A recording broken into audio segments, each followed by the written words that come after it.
So I'll call you as soon as I'm done. we went to his gate and he wasn't there. And I'm like, where did he go? So the only logical thing he could have gone to is the bathroom. And as I'm entering the men's bathroom, I hear, Billy Mitchell? Oh my god, dude, I'm like huge fan. Can I get a picture with you real quick? Oh my god, thank you. Sorry, TriForce, these things happen. That's so awesome, man. Yeah, Thank you. you. Oh my god. Make him jealous. You know who he is? So who are you? Nobody does. I'm nobody. Yeah, don't worry about it. Oh my god, man. Thank you, man. Nice meeting you. Yeah, keep it up, man. Thank you. So as I was saying, These things happen. like he said, these things happen.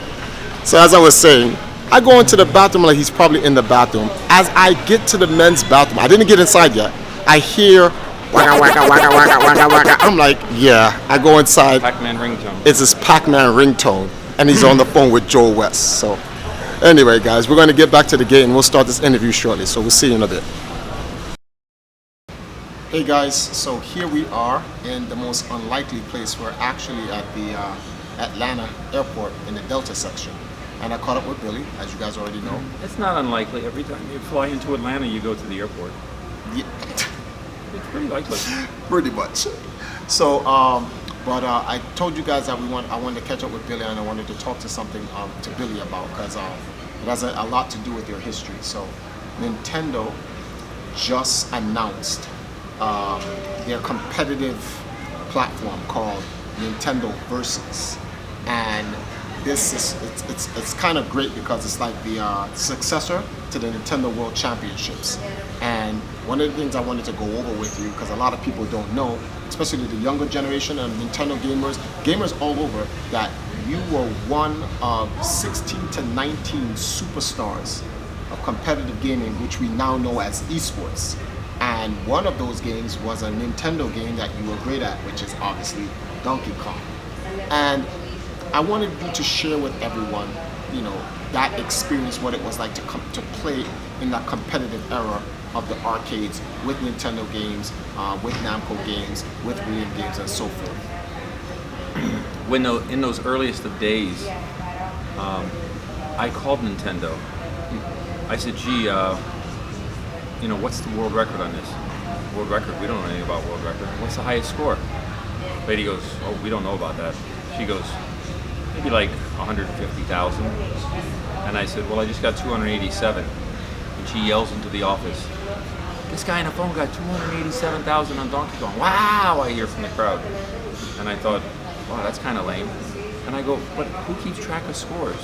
What kind of, and she says, you'll need to call your local distributor. Distributor, the arcade distributors? The game distributor. Oh, wow. Look at how dumb that is. Whoa. So, against my better judgment, even though I wasn't that smart at that age, I called. And he said, we don't know about that, son. We just collect the quarters. Do you know what I mean? The industry, as we say, was drunk on wealth. They were making so much money, they had no thought to put in a structure of any kind.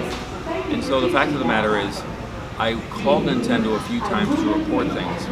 When I reached level 22, I called to report what happened. I called to talk to somebody. I called to explain to somebody. They had no idea what I was talking about. None. I explained it in detail. And there was one very kind guy there who passed it on. He passed it on all over the company. Nobody knew anything. He passed it on, and it even went off to Japan. Nobody knew anything. One day I was sort of energetic and I called Nintendo of Japan and I asked for any programmer who spoke English. And I got a guy on the phone who didn't speak good English, but he spoke enough. Okay. And he said, yes, we know you. We know you is. You the level 2 guy. Yes, we talk about you. And the fact of the matter is that was the extent of the competitive gaming world and how they interacted with Nintendo. It was such an infancy stage. But eventually we came to know people. Eventually we came to travel to Nintendo. Yeah. We met people. It was very pleasant. We spent time there in their factory.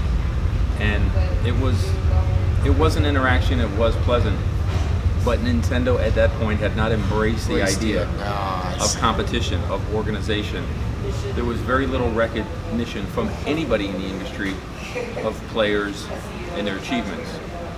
But it eventually led me to Twin Galaxies, where it had just begun. Because see, the thing is, a lot of people talk about the whole situation with there's this 10,000 man Space Invaders tournament, and and when I look up that event, I was alive at the time, but I was not aware. I was not conscious of what was actually going on. I was too young. I was like, what, 4? Well, think about me as a player. Yeah. And my interaction in the industry. Yeah. And I wasn't aware of it. So how well was it put together? But I think it was more, well, from what I spoke to Walter, and he said it was more to promote the transitioning of Space Invaders from an arcade to a console. So it was more about selling the game than it was about the players and the actual competition. They use a competition as a marketing campaign to actually push the game. So that's the question I wanted to ask you, because you were there, unlike a lot of other people who just want to talk. You were physically there. I was always there. He was always there. And you started in pinball. Yes. Okay, so. But that first famous photo of Life magazine. Yes. Those players who were there, 16 to 19 players, depending how you evaluate it, which we could get to another time. Yeah, we'll talk about that. The fact of the matter is, they all went home. I didn't go home. I pushed hard and I pursued my ambitions, and that's why I've had the good fortune I had. And that's good, because it required somebody to look beyond just, what it was for that time and what it could be in the future. And I'm glad guys like you stayed around to actually help push that. So I want to close this particular point out, because I want to it leads into the next question. So you were there, right? And I wanted to ask you, was there anybody else other than Walter Day and Twin Galaxies that actually, on the scale especially of what he did, that was gathering records and scores to help promote the champions, promote the actual sport of it, create the infrastructure, do the marketing, get it on TV, get it in publications for the purpose of actually doing the sports? And I'm not talking about in their arcade, because everybody does it for their arcade. It's your business, you have to promote it. But I'm talking about on a national and international level. Was there anyone that you knew? No. It was Video Games Magazine. You could tell them you got a score, you could write them a letter, you could send it in, they'd put it on their scoreboard. They didn't require any verification, there were no rules, there were no guidelines to follow. So we put it to the test, and we would send in a score of 100 million points on Berserk, which would take about 6 months to do. And they just publish it. They wouldn't question the scores. They didn't have a way of authenticating. It was simply entertainment. So really, they told stories, they entertained people, but they weren't a governing body of any authority with any structure that was respected by anybody. It was just fun. I noticed that came along after Walter, and eventually they shut it down because they were being ostracized at the silliness that went on, and they began to embrace simply Twin Galaxy scores because they had credibility. At that time, no matter what you did, I saw programmers get awards, designers, companies. That's like, yeah, you can't do that. the old guy who owned such and such a company, and he got an award for something. There was never any tribute or even recognition of players. I had it to the degree that I had, a lesser degree than it should have been, and I was absolutely the only one, period, end of paragraph. Had I not taken the initiatives I did, then I would have been in the zero group too, and there would have truly been zero. But the fact of the matter is, it just wasn't any respect paid towards the players or their accomplishments or anything that might be put together in their favor until Twin Galaxies began doing it. And this is where I say, so Walter used Twin Galaxies to build the infrastructure for eSports. So this is like the birth. So with that, and now that we got past that, this is where we want to get to the next situation. So one thought, when you did that, when you put it together to the degree you could put it in publication, you could put it in magazines. Yes. You could talk on the phone. The world as it was had no mass media structure. There was no internet. There was no way to corral all those thoughts, all those ideas, and all that energy into one. It was done often in a car from state to state to state to state as you visited them. The fact of the matter is, but that structure, because of technology, created what has grown today to be exactly what you're talking about. But didn't you guys do, despite the resources, because you can't compare the resources then to now, but didn't you guys travel the country competing in different arcades, having competitions, go set up the qualifiers to get on That's Incredible for the actual broadcast world championships? Set up challenges, people in places and regions in the country who were supposedly good, who very often were, and then when we met there, they proved themselves, or they didn't, they didn't show up. Some guys didn't want to play. Guy shows up with his arm in a cast. Shows up with his arm in a cast, says he can't play. One guy changed his phone number. We went to visit him. Another guy moved away. Remember, everybody wanted to be the best. Yeah. And some guys stepped up and hit the challenge. They did. But the guys who simply wanted to be the best, who couldn't back it up, they were quite elusive.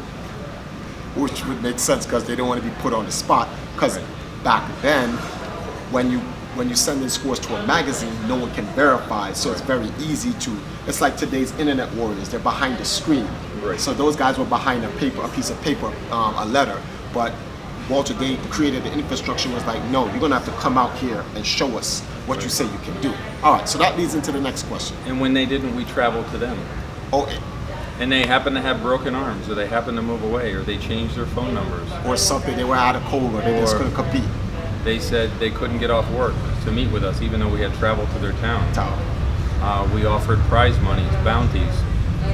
Well, no, if I go there and play and collect that bounty, it'd be less money than I make at my job. I mean, we heard every excuse. You touch on something. You say, but we traveled to them. Now, when you say we, what do you mean by we? Well, there was obviously Walter. There was me. I'm thinking of times Thomas Saki was with us. Okay. I'm thinking of times, for example, Jay Kim, Tim McVeigh, Steve Harris, Ben Gold. The members of the U.S. national video game team traveled on a fairly regular basis or whenever possible. And the fact of the matter is, we went and visited different states, different locations all over the country, and we interacted. And honest to God, we discovered champions. We truly did. And we discovered silliness too. So when you say the U.S. national video game team, at your time, you coming out of pinball, transitioning into video games, have you ever met another team that was organized to literally for the sake of competitive gaming, that traveled to arcades to compete in different towns for challenges and championships? The closest thing there was outside of the Twin Galaxies scope, there were rare times that somebody would call upon Twin Galaxies to put together a group or a team.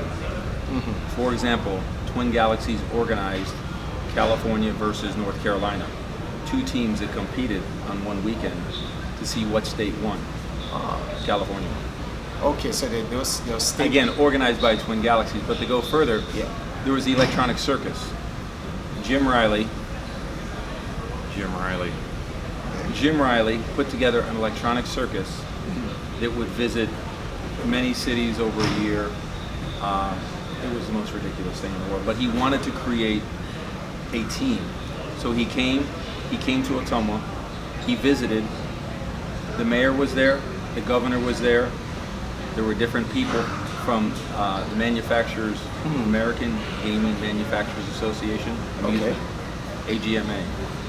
They visited, everybody listened to his game plan, and he needed Twin Galaxies to put together a team of players who would be paid very hefty in order to travel from city to city to city to city, competing against local players. It was an idea that was embraced by the governor, by the mayor, and even by the industry as a whole. Those representatives who came there, I'm thinking it's March of '83. So he came to Twin Galaxies Arcade? Yes, in Ottumwa. Oh. The idea was embraced by many. it was Jim Riley is the reason why it never truly got off the ground. He was just a conduit. The idea was a great idea, and under the right leadership, it probably would have done well. So But- how did this team become get formed? If he came to Iowa, and so he went to go see Walter clearly, Correct. and he won. And it was on a weekend where there was a major event. So he built a circus, right? Which let's consider this to be a circuit, and he needed a team. So he came to Iowa. He went to Twin Galaxies. He spoke to Walter, and he asked Walter to put together a team. Correct. And then, so who did Walter put together? Well, I'm assuming you, obviously, but who else was on this team? I might have been. So, Okay. all right. So there was Jay Kim that I spoke about. There was myself. For some reason, Steve Sanders and Jim Riley. Steve pretended to be a little more mature because he was older, Okay. and that caught Jim Riley's attention. So he said, Steve, I'll need you to conduct yourself as team captain. I'll communicate to you, and you communicate to the others. Okay. And without a doubt, what he tried to do, once he had us gathered together, is he tried to cut Walter out of the picture. So he came with Tama. So he came to Atumwa, told Walter his plan about having a circus or a circuit, and he needs a team. Walter puts together a team, and then he tries to cut Walter out from the team. All of us flew into Boston where the circus would begin. Yeah. Walter was not there yet. He had decided he didn't need Walter. Oh, okay. I guess he thought he would have his cake and eat it too. There was a rebellion amongst the players. I wouldn't want to let that happen to you. You wouldn't want to let it happen to me. We're not going to let it happen to Walter, the guy who put all this together. So Jim Riley ate a little crow, he backpedaled, and he flew Walter out there, who was in essence truly our team captain. He was the one who had put it together. He was the foundation. If anything, he'd be the general manager. He'd be the team Right. manager. Okay. So he tried to cut Walter out of the whole thing. You guys, He was a jerk. okay? I wasn't there. Don't know. But I'm- it sounds like a jerk. No. I'm not good at being politically correct. I'm good at being honest. Well, I like honesty. I could care less about political correctness. But if he's trying to cut a guy out from, you come to, this happens in this day and age in esports. No. So yes, it still does to this day. It happened to me, so I can completely understand where you're coming I from. would have never guessed that. So the fact that he would try to cut Walter out after asking Walter to build a team for his circus is just ridiculous. That you're a jerk for doing that. But we won't speak about negative on the past. We're just gonna keep it moving into that team. But so who was on this team that Walter put together? So myself and Jay, Eric Jenner and Steve, Okay. a guy named Pete Corpany and Todd, Ken, what's his last name? Ken Vance. Okay, I was gonna say you're not talking about Ken House. No. Yeah. There was Darren Olson. Darren Olson. The guys who are on it, that's incredible. Right. Yeah. Later, there was a guy, Judd Boone, who later came. That was about it. So there was about a dozen players. About a dozen players. So this is literally like history's first esports team. Better than that, they had the 10 most popular games. Yeah. If you were the first, his original explanation, and nobody will remember this, that's why I'm here. If you were the first place score on a particular game, you got $3,000 a week. Oh. Second place was $2,000, third place was $1,000. You could be good at multiple titles. So if it's 10 games and 3 spots a game, theoretically there could be 30 players. That was his original explanation. That sounds like a good plan. Why didn't he just play along and share? Well, he was very good at making money for Jim Riley. The circuits opened. It was the most unbelievable thing. Think about it. Dragon's Lair had just come out. Star Wars had just come out. Think about looking and suddenly there's 25 of each unit there. Wow. Well, the circus opened. It was open for 4 days and it shut down. Dr. DuPont and Steve and Rob lost a mint full of money. Yes, those are the investors. DuPont? Like Yes. is a DuPont family? Yes. But you know who made money? Who? Jim Riley. Somehow he always managed to make money and continue onward.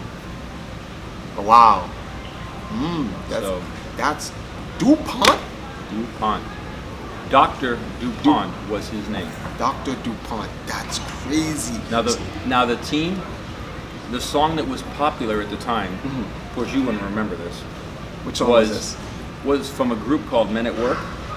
Let me just say this, the group Men at Work Yeah. was a popular group at the time. All right. You would know that. I would know that because I like 80s music. Well, the management company Yeah. who ran the show, it was really cool, Women at Work. Well, that's cool. Yeah, it had a sign, like a construction sign that said Women at Work. One was named Cindy and one was named Eileen, and I don't know the third one. This is a walk down history. Yes. History's lane. That's crazy. And so, because see, the thing is, a lot of people are not aware of the true depth and rich history of competitive gaming, which we call esports. Because a lot of people think that esports literally just started like in the last 5 years or so, and they don't understand that the term esports came from players from CPL with fatality in them, because we used to just call it video game tournaments. This goes all the way back to Walter, but then they couldn't sell to ATI and NVIDIA the concept for sponsorship, the concept of video game tournaments. They were like, what? But when they decided to call it electronic sports, and they coined the phrase esports, and this is in 1996, the esports came out, and then from then, Fatality carried it, everybody in the RTS community carried it, first person shooters carried it. I brought the term, because I got that term from them, and I brought that term to the fighting game community. And I set up my team there to be the first, because I had already known about you guys in Iowa and what you guys are doing. So I was trying to carbon copy what Walter and you guys were doing, and trying to find a genre of gaming that I can incorporate that very same formula. And I found it in fighting games, because EMP was getting beat up in the other games. With that structure you're talking about, I became aware of who Jonathan was in 2003, early 2003. Yeah. And I actually first met him in Sweden in 2004. Oh. And then again later. And I said to him, we spoke about what we had done over the years, what we struggled through and what we built. And I said to him, what he is experiencing, what he is struggling through, what he is having success at, was the next step from what we had done. Yes. So Now when you take what he managed to help create or push forward, yeah. now you've taken a step from where he is. Everything's going to continue to step forward. It's just not everybody realizes where the actual steps began. Yeah, exactly. And this is why I wanted to catch up with you on this, because after seeing you at Southern Fried Game Room Expo, I wanted to sit down and really talk to you about this, because a lot of the guys from my community, well, I'm trying to mentor a whole younger generation of Nintendo gamers to even understand what esports is, because Nintendo is positioning themselves to make a huge return to esports. A lot of people say, oh, Nintendo's starting. Like, no. They're returning to esports. Nintendo has a 20-year history in it, but this generation has no idea where the true origins comes from. What we had to do with a telephone, with letters, with a car, Yeah. now, simply through technology, Phone. I mean, unbelievable how you can spread and create mass competition. Absolutely right. Let's face it, if it wasn't for technology, we would be struggling with competitive gaming just the way we were back in the 80s. Yes, as technology has completely advanced us forward and so forth. But Billy, thanks for the time, man. Billy Mitchell, gamer of the 20th century. I keep saying that. But remember, Yeah. I've only told you a little bit. I got a whole lot more. Oh man, I can imagine. But guys, I tell you one thing, Mr. Pac-Man, I'm like everything. Billy is one of the actual pioneer players that actually helped Walter set up this infrastructure for what we have now. And I'm going to get some more information. We got to do this again, and we're going to talk about some of your old stories and where this really all started from. And I'm going to go get Jonathan, Fatality. I'm going to talk to all of these guys and get all their stories together. Walter, Ben, Joel, Todd, everybody. So thank you guys for joining us. We got a flight to catch, so we don't want to be late. Don't worry, they'll hold the flight for me.